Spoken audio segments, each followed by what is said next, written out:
It is me, Mr. Hamilton. No, that's no good.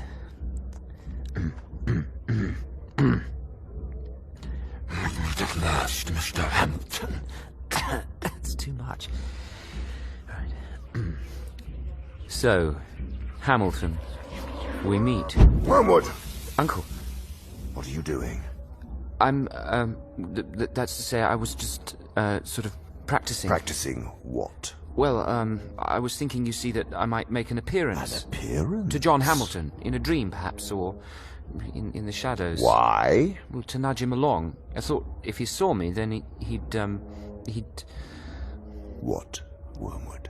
What did you think? Well, it would scare him, wouldn't it? You young tempters are so predictable. It's all show and flash with you, when in fact it's much better to keep the patient ignorant of your existence.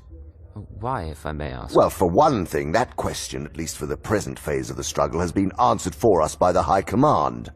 Our policy, for the moment, is to conceal ourselves. But it hasn't always been so. No, we are really faced with a cruel dilemma, you see.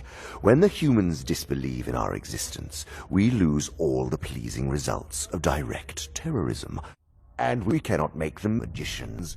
On the other hand, when they believe in us, we cannot make them materialists and skeptics, at least not yet. Not yet. I have great hopes that we shall learn in due time how to emotionalize and mythologize their science to such an extent that what is in effect a belief in us, though not under that name, will creep in while the human mind remains closed to belief in the enemy. How could we accomplish such a thing? There are many different ways. The worship of sex, some aspects of psychoanalysis, this thing some call a life force. They may prove useful.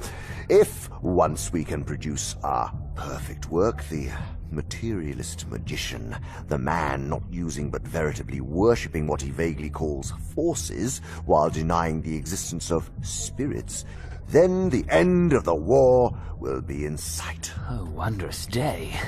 In the meantime, we must obey our orders. I do not think you will have much difficulty in keeping the patient in the dark. The fact that devils are predominantly comic or absurdly exaggerated figures in the modern imagination will help you.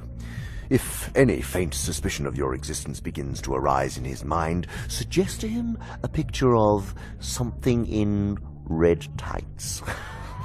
And persuade him that since he cannot believe in that, it is an old textbook method of confusing them, he therefore cannot believe in you. Are you, finished with your silly theatrics? Yes, Uncle. Good.